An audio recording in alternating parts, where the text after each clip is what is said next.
very, very good to be online and so happy to see you all. Although we are very much distributed, it feels like we are all in Kiel and celebrating this great festival and the idea of innovation. So today we're going to be talking about how to build a good company. And it's a very interesting discussion because we have one person here from me on the left. I don't know from which side you see Jakob. He knows how to do it, and it's not the first time he's doing it. And we have another person on the right or bottom for me. It's Nadine, who actually has studied so many of these different companies that she probably has figured out the key, the silver bullet, how to recreate that. Welcome, both of you. Thank you, Evgeni. Thanks for having us. Thanks for joining. Thanks for taking the time. And I would love to maybe start a bit talking about why and how you arrived at this panel. So maybe talking a little bit about your individual stories. Maybe starting with ladies first. Nadine, maybe you can tell a little bit more about what exactly did bring you to studying family businesses, as this is not a very typical thing to do, in my view. Yeah, I'm very happy to do that. So I'm now a professor of family businesses, but this has not always been my career. So I'm a physicist by training, and then I worked a couple of years in typical strategy consulting. So working with big corporate stock listed, and I liked it in the beginning, but then I found it very boring. And I also realized that this is not how I imagine the economy to be. And so this is why I decided to focus on family businesses, on Mittelstand firms, because I had the feeling that in my interviews with the owner managers, that this was more a place that I liked, where I felt that this would really bring us forth. And so I did my PhD on family businesses. I did my habilitation on family businesses in St. Gallen, and I ultimately became the chair professor of family business at WHU here in Vallendar, close to Koblenz. And so since that time, I've been studying a lot of the characteristics of family businesses, of Mittelstand firms, their strengths and their weaknesses. But I think this is also what we will talk about later in this session. Yeah, super interesting, because I think that's the reason why I also do what I do. I would call myself also a startup dropout and a corporate dropout. So I kind of drop out of both systems. And I think for the same reasons, because I thought that it has to be something better. And I think, Jakob, you already probably you can feel the same, because you started several initiatives, businesses. So maybe you can share the story, how you arrived there where you are. Yeah, I certainly try to put it in a nutshell here. So yeah, why do I do what I do? It's probably a bit cheesy, but I'd go for that often quoted statement of Gandhi. I like to be the change that I want to see in the world. I've been raised in a quite political household in the early 80s. So my parents were very active in that anti-nuclear energy movement. So long-haired hippies. I spent quite some time on the shoulders of my dad in Wendland, northern Germany. So ever since, I've been, I think, quite sensitive for social and ecological issues, but it took quite a while until I brought those values to the center of my activities, actually. So after high school, I studied cultural sciences, and then I worked for a couple of years at Jung von Matt, which is one of the leading communication agencies and brand planning. But I never really felt like a typical advertising guy. I mean, I learned quite something there, and I wouldn't want to miss those years. But I never really could identify with that role of a strategic planner. So I always wanted, not really knowing what I was seeking for, but I was seeking for something more meaningful. So beside that job, I kind of opened up a gallery with a friend of mine, highly unsuccessful actually, and a little online startup, a platform for young artists, again, not really worth mentioning from a business perspective. But I really felt that I wanted to do something else. And then a former friend of mine, who I went to high school with a couple of years before, approached me with the back then very vague idea of an everyday good that should finance social projects in the global south. And that was when we started the project of Lemonaid and ChariTea, which then became a soft drink company. It started in my kitchen, us squeezing fruits and brewing tea and stuff. And then I kind of, I realized I kind of had become an entrepreneur without really wanting that before, but I had to build up a team and I had to do fundraising and all that kind of stuff. And then I ran that company for 9 years almost, and we built it up to more than 100 employees and raised more than 4 million euros for social projects. So every product we sold kind of raised money for our own foundation, and that foundation then ran social projects in the global south. And it's been an amazing adventure for almost a decade. But at some point I felt I needed something else, and we weren't totally aligned anymore on the overall strategy of our company then. So I decided to take a new adventure. And then I ran into my co-founders, Michael and Ines, and that's now 2.5 years ago. And then we started that new project, which is Tomorrow, which I'm currently working on. Yeah, that's the past. Amazing. And it is kind of, it's an organic bank, I understood, right?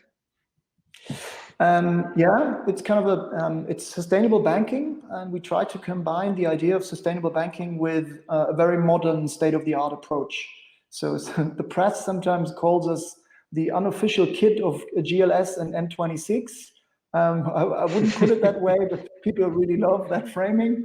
And so we really try to combine the idea of that new technological momentum that has hit the industry since a couple of years, and combine it with those very ethical, value-driven approach from the pioneers of sustainable banking. And so the big mission is to take sustainable banking out of the niche where it currently is and bring it to the zeitgeist and then to the mainstream in the long run.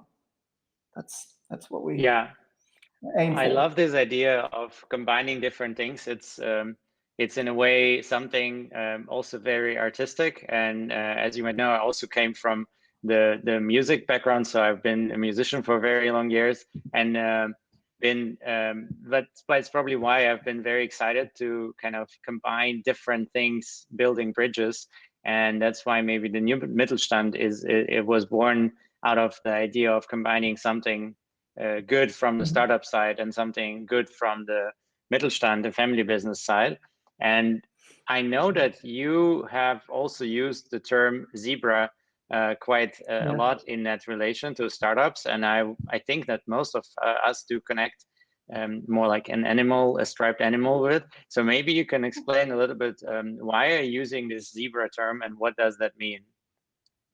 Yeah, I can try my best. I brought our little pet here, if you can see it at the bottom left. Yeah. Here it's kind of one of our first employees.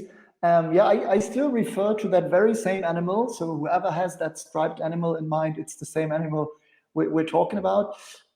For us, it's there's no official definition of a zebra. We just stumbled upon that article that has been written by 4 ladies in the US. I think it was 3 years ago. Yeah. Female tech entrepreneurs based in Portland, Oregon. And she wrote that they wrote that article. I think it was originally called "Zebras Fix What Unicorns Break," and it was more or less a big cry for a new role model amongst founders. So as you're probably aware, there's this big role model of unicorns becoming a company that's worth $1 billion or more.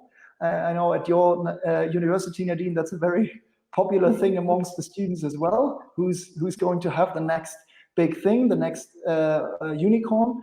And the question is whether that role model is still something state of the art in these days, given those big global challenges we're facing. And those 4 ladies, Astrid, and I can only recall Astrid because that's the lady I met in person, Astrid Scholz. So she came up with that idea whether we don't need a new role model, and they found out that the zebra would be the perfect pick, being black and white, combining profit and charity, being real, which is most probably the biggest advantage compared to unicorns. So companies that fix real problems, and so on and so forth. So the idea is to have something that founders of a new era could identify more with, because just being worth $1 billion, which is by economic reasons obviously a huge success, but it's probably not what we should all seek for when we start founding a company. And we could strongly identify with that idea back then. We stumbled upon that article, loved it, and then we went to Austin, to South by Southwest last year, and I happened to run into her again, saw her on a panel, and we totally fell in love with that idea even more. And then we kind of thought it'd be good to kind of bring this idea, which is quite popular amongst US-based founders already, to Europe. And that's what we currently do, just spread the word about zebras. Not having any zoological experience at all. It's awesome. Also totally in love with this idea, and I think we'll talk more a little bit about it as we will play a small game. I call it, I just invented it for that particular session. It's a purpose pattern game. So we'll see how it goes, because zebra is in a way an animal from the new so-called purpose economy. We'll talk more about it in a later time of the session, but maybe now switching to Nadine, because I also met co-founder Mara actually at another festival in Denmark, another great festival, tech festival, where we were coming up with that big pledge for technology companies, and we started talking about zebra idea, and then I realized actually, there is already a term like that, and I felt quite familiar with everything she described. So what is, in your view, Mittelstand and family-owned business about, and how would you define it as someone who actually works in academia? You need to define things really clearly. How would you define Mittelstand and family-owned business? So the family-owned businesses are in general businesses where one of your family exert influence on decision-making, so as owners or as managers. And with regard to Mittelstand, there are some definitions that rely to a specific size of the company. However, when you talk to the families out there, you feel that sometimes there are businesses that are actually quite huge, but they still define themselves as a Mittelstand firm, because they say that it's the specific attitude that they have, the specific values that actually make them a Mittelstand firm. So what is that Mittelstand about? So it is about longevity. So it's not about short-term profit maximization, but it's about building a business that lasts for not only 30 years, but maybe a century or longer. And this is actually also the reason why many of those Mittelstand and family businesses do not like the unicorns a lot. Yeah. So when they actually meet a founder who says, I'm a startup founder, many family businesses still turn around and go away, because they say, okay, this is not kind of the attitude that we have, really huge growth in the first years, and then nobody cares anymore what happens to the startup. So longevity is one thing. The second thing is actually values that those family businesses have. So when we look back into the history, we see that already in the 19th century, families engaged in something that we would now call social entrepreneurship. So I'm teaching a social entrepreneurship class at the bachelor program at WHU. And when we go back to the history and look at where does social entrepreneurship really come from, we see that, for instance, in the 19th century, there were German families like the Thyssens and others who actually invested into kind of insurances for their employees, or housing and apartments for their employees, because they felt that their business could only work well if their stakeholders are feeling well. And as another example, we have many family businesses and Mittelstand firms who are actually very, very sensitive when it comes to ecological concerns. So there was only yesterday, I saw on LinkedIn a post of a guy from Sweden who in his master thesis looked at carbon dioxide emissions of family businesses, and he found out that family businesses are particularly eager to reduce the emissions of their firms.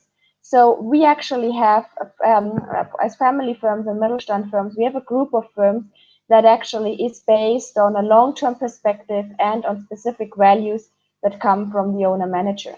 And this is, as I said, also the reason why there is not a lot of overlap to the unicorns. I have not known about the zebra term until a short time ago.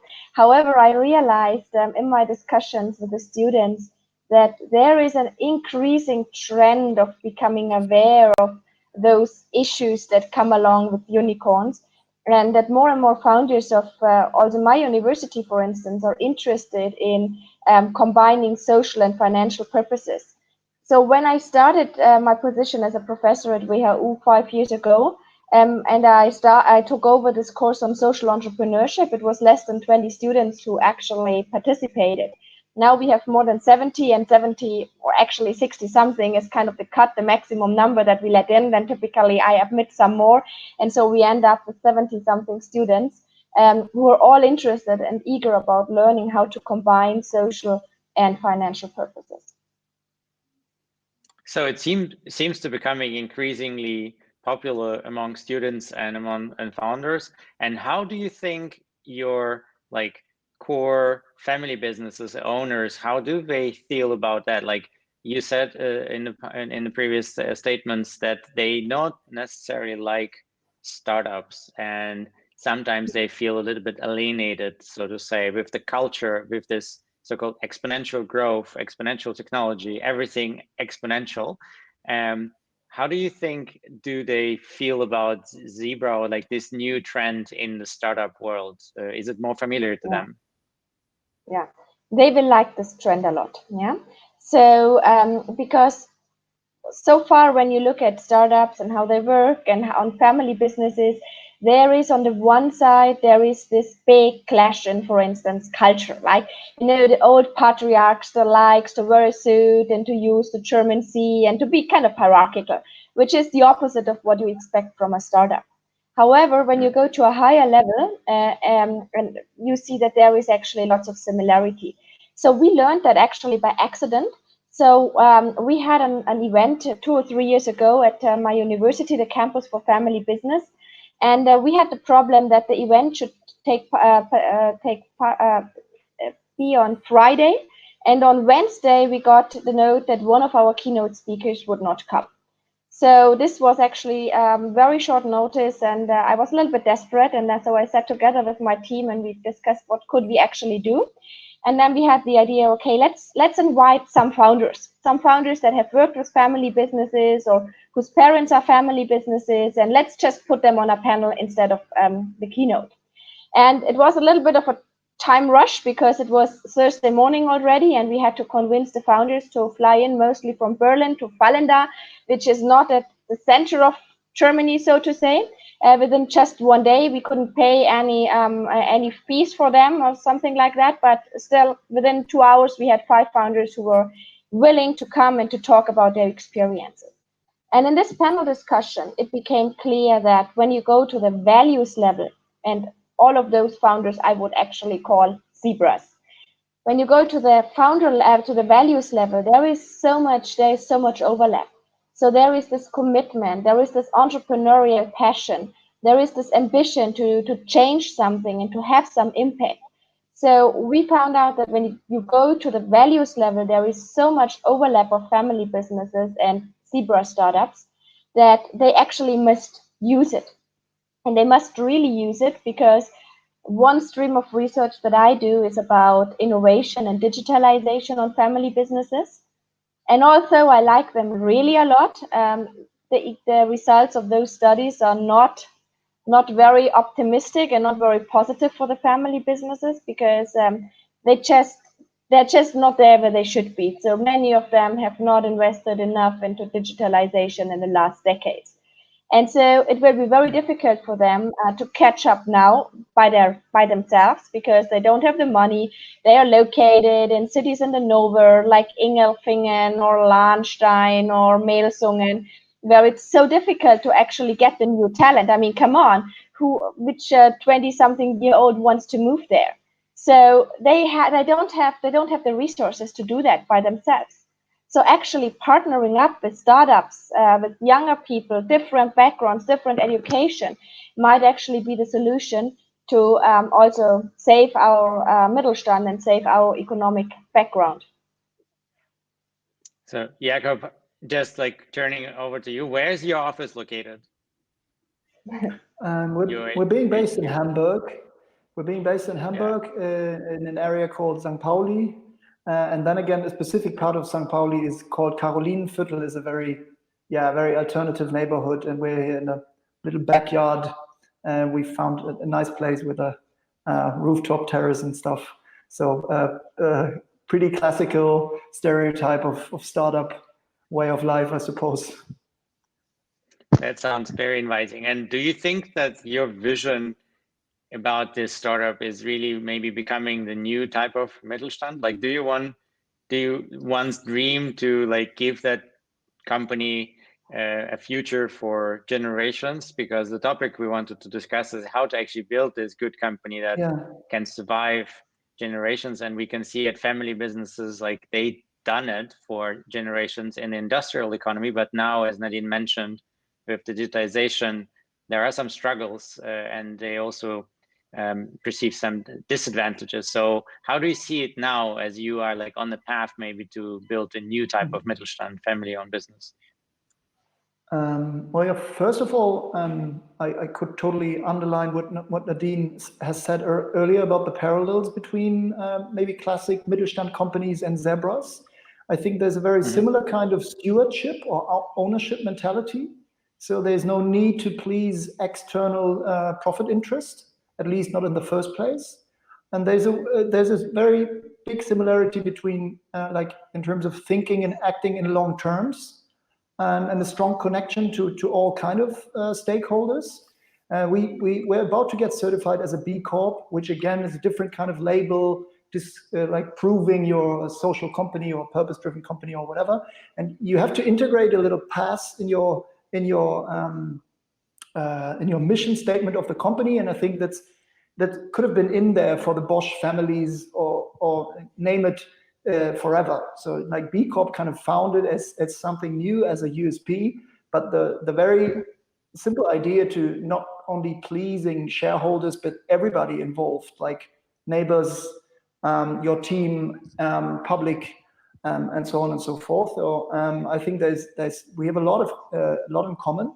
And if I take a look at the other social companies or zebras or however you want to call them, I think I can see that big trend of them making sure that what they are building will last, if not to say forever, but at least in the very long run. So what we did in my former business, we created a foundation, again, something that many of those family-run businesses have been doing since generations, just to make sure that the very mission of why we do this and the why behind of all this remains in there. And I think this, now discussing this, there's a lot of stuff we have in common, and I can see a huge trend. Actually, I've been holding a keynote at Nadine's university last year, and even though I was kind of mocking them earlier with being the potential new unicorns, I could see there's a lot of interest among those top talents to create a new kind of a business type. So yeah, I'm quite optimistic that we're kind of at the beginning of something which might become at some point a new generation of Mittelstand. Yeah, I very much hope so. And I that's one of the reasons why we do these events with Zebras Unite and New Mittelstand, because we want also on the one hand side to inspire the new founders, everyone who is watching us right now. I hope that they get a little bit of the feeling that it's not unusual and it's not weird to combine profit and purpose and do something meaningful and still run a scalable business long term. That's something that has been done for many generations before. On the other hand side, we also want to, in a way, empower Mittelstand companies to find these talents. As we say, it's also hard, Nadine, you confirmed it, to find these talents. It sounds sometimes a bit not so cool to work with a Mittelstand company.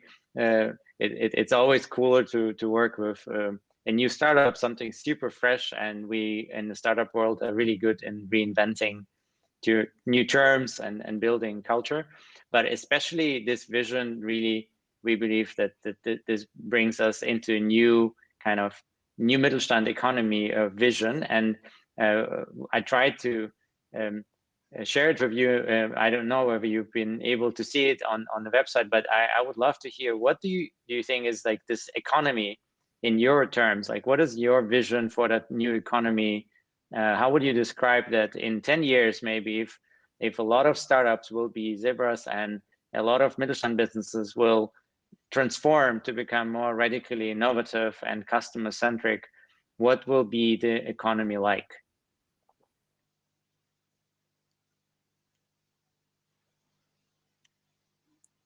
That goes towards Nadine, is that correct? Okay. I thought it was going to Nadine only. So anyway, ladies first.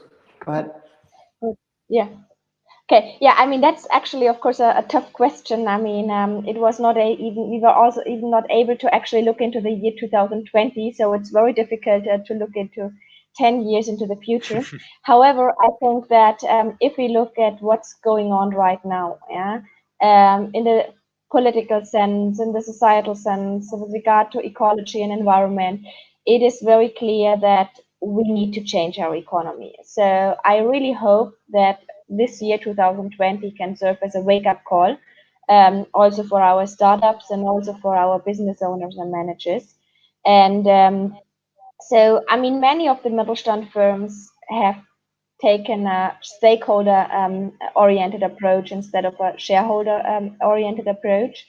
So if it was me to wish something for the future, I would wish that this stakeholder oriented approach would become much more dominant in 10 years from now. And actually not only among the Mittelstand firms, I mean, even more there, but also with regards to startups. And so this is one wish, more stakeholder orientation, which also includes more social purpose. And the second one is actually more cooperation. And with that, I mean cooperation among established firms, but also cooperations, Mittelstand firms and startups, because I believe that there are so many challenges lying ahead of us that those can only be solved when there is a cooperation instead of the traditional competition. Yeah, I love that you bring this term collaboration. The term mutualism or the value mutualism is at the heart of the whole Zebras Unite movement, and also in a way the bridge we're building between startups and Mittelstand. It sounds easy to do, but in reality, it's quite a challenge. Any tips from your side, Jakob, how this cooperation could be working, and what Mittelstand would need to do to kind of attract talent like your startup does? I'm not too sure whether I'm in the position to give them tips at all. But I would totally agree with you that the idea of cooperation is at the very heart of the Zebra movement, and in a very strong part of our core values here. So zebras are herd animals, so they believe in cooperation much stronger than in competition only. And I think, so what could the classical family-run businesses learn? I think Nadine has mentioned it. It's being agile, it's being fast, it's about seeing changes probably coming earlier and reacting to them in a more radical way. But as has been mentioned earlier, I mean, the lines become more blurry already now. I mean, there's every second big company has its own incubator, and they all have found their ways somehow to either attract talent to where they are, or to, on the other hand, move to where the talent is. So I think there has been a lot of changes happening already. So I wouldn't know what else to add beside that fact. Yeah. The question here, maybe to be a bit more challenging here, as much as I love the idea of collaboration, I also know that it's really tough. And I know that the idea of focusing on purpose or something meaningful in parallel to running a business is also really difficult. So it's probably like you need to be a master in entrepreneurship really to master all these different goals, because one of them is already really difficult. So maybe what do we need all kind of to do, or what do you think our society or maybe politics or systems need to change to really empower that type of collaboration, and maybe move a little bit closer to that vision of being in a dazzle rather than being in a constant fight with each other? I mean, as Nadine said, the year 2020 is probably the toughest to say. I mean, I was, on the one hand, I would have been way more optimistic before that huge pandemic has hit us all, that steel and fist. On the other hand, it's a huge chance to restart and to rethink things. And I mean, the current debates that have been all over the place during the last weeks pretty much describe already that discourse where we have to find the proper solutions. And I personally think that funding industries from yesterday with billions of public money to kind of restart for a new tomorrow is certainly not the way I would vote for. So I think it's a huge start there to kind of really boost and leverage those kind of companies and industries that leave a positive social and ecological footprint. And I mean, there's all different kind of areas where I could apply this to. And we can talk about mobility and transport, but we could talk about energy, we can talk about food production and so on and so forth. So I think making sure that public money and governmental influence on industries and economy is now being put into the right places and not into those hands where it's always been shifted to. And yeah, I'm really full of hope that everybody sees this huge chance of making a major shift to a new kind of economy.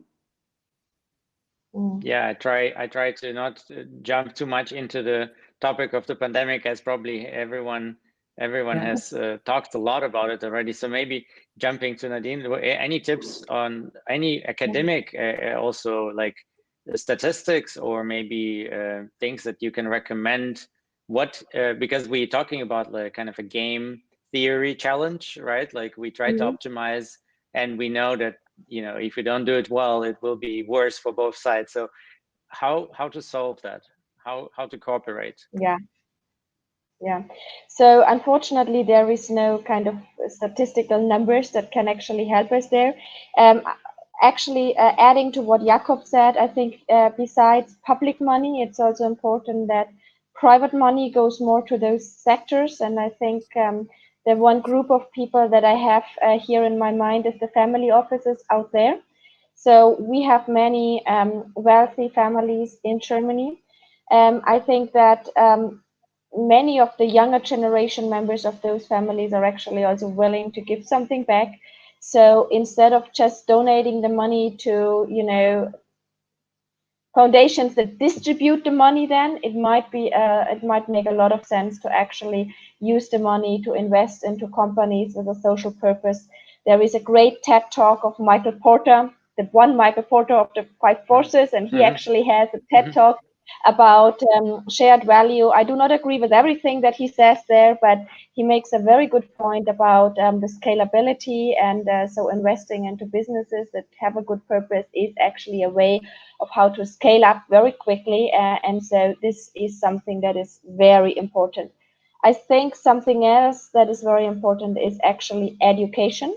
So, I mean, if you look at the typical curriculum of business schools, universities, not only in Germany, but all around the world. I mean, how much is social business actually there? And I don't have statistics on that, but since we have many international students that are on an exchange, that tell me we actually go to WHU because you are the one business school that offer classes on social businesses. That actually makes me feel that also universities have a lot to do there to integrate social purpose, collaboration, caring for the environment, caring for social needs better into the curriculum. Because, I mean, those people that come to the universities, I mean, those are young people who can still be taught and educated. And how can we expect that if somebody has learned for more than 5 years that maximizing profit short term is the most important goal in life, how can we expect that such a person is actually working towards a social goal in the end? So I think education is also a key lever for that. Yeah, absolutely. And you mentioned the word purpose. Oh, sorry, go ahead. No, I would just absolutely underline what Nadine said. both topics, education in the first place, but also the fundraising issue is quite obvious. And we've been, our neighbors has been the impact hub of Hamburg. So we're really that really early stage startups, social startups kind of do their first meters on becoming entrepreneurs and founders. And so we're in touch with early stage founders a lot here tomorrow. And we can see that the whole fundraising game, which is difficult anyways, if you start a company, is even more difficult if you do it with a social purpose. Still, even though we have this trend, and I know we don't want to talk about that pandemic too much, but it took so long before the government was really able to pull something off to support the startup scene. But then again, it really works in conventional paths. So it backs up classical VCs and so on and so forth. So there's a huge need for public as well as private money to support and leverage those who might have the ideas for a new restart of economy. That's great. So as we all kind of believe in that direction. Sorry, there was something you wanted to add? Yes, exactly. So there's a question in the chat in the meantime, and this question goes to Jakob. It's from Linda in the live.waterkant.sh chat.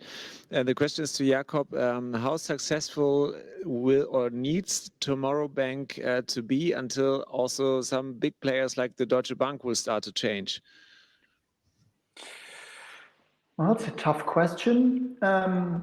I mean, it's two questions in one. I think we need to reach a certain scale to become economically sustainable, because we're building a digital platform here. So we invest a lot of money to grow a team, to grow the whole tech stack, and so on and so forth. And we're far away from being profitable now, being 1.5 years from launch.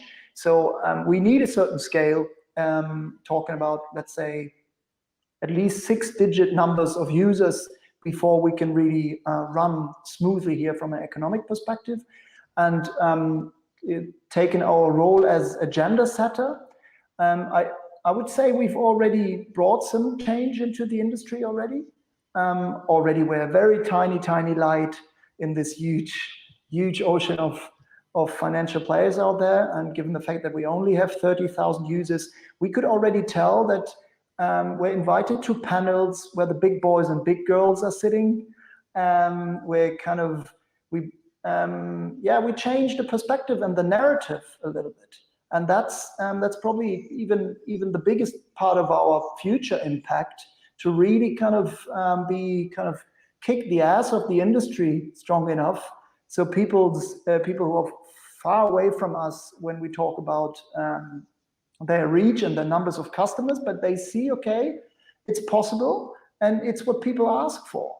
And so I'd say we not necessarily have to grow huge to change the industry, but we have to grow to a certain degree to really become healthy from an economic perspective and to become independent from fundraising as well. Great. Thanks for the question. I think is there any other question, or shall we continue with the small game as we promised in the beginning? Yes, exactly. You can continue, but just keep in mind we have like 4 to 5 minutes left, roughly. Perfect. So yeah, would be great if you. Perfect. Thanks. We're gonna do a quiz because at the end, what you said here, to build a company, to summarize, you definitely need really good values. You need to get good vision and also some good ideas and funds. Maybe as an inspiration, if you want to read more or learn more about it, check out the book, The Purpose Economy, that I like a lot as a introductory kind of piece to that purpose economy idea. And the big thing that you can take from that is that there's always an individual that it starts with. That's the big difference. So the question to you both, maybe, first of all, what do you work for? Like, what's your individual impact? Because you have a purpose. Is it an organization? Is it society? Or is it an individual? So basically, how do you work? Rather than as a doctor, changing one thing at a time, as a hospital administrator, or as a policymaker? Nadine, go ahead. That's actually a tough question. Yeah. So I would actually exclude the doctor thing. I do that in my research, yeah, but I would say when I do something, I typically have the group in mind that I can impact. So those are my students, for instance, or those are actually the people who read the Handelsblatt where I'm quoted. So it's not an organization, but it's kind of a group. And frankly, the bigger the group, the better. But so I would call it this intermediate level. Yeah. And you, Jakob?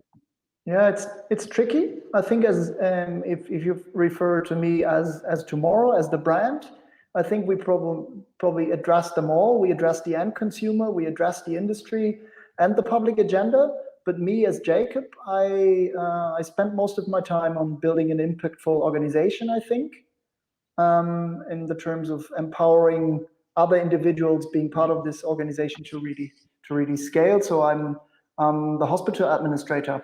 I would never thought I'd say this, but I have to. So yeah, here I am running a hospital.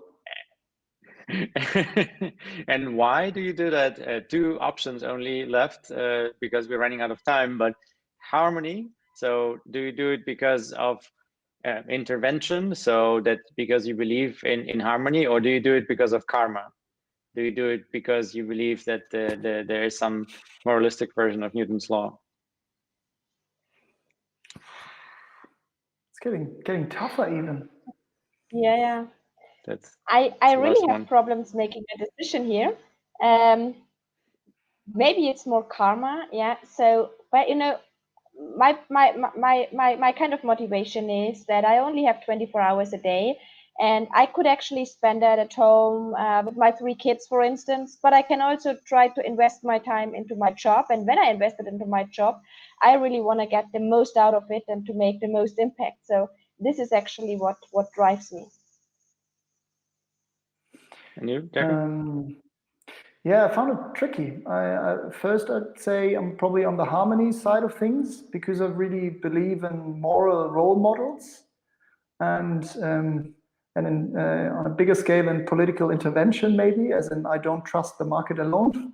But then on the other hand, I on a personal level, I really believe in karma, and I have that gut feeling that things will be okay, and I do my very best to be part of the change, and then we take it from there.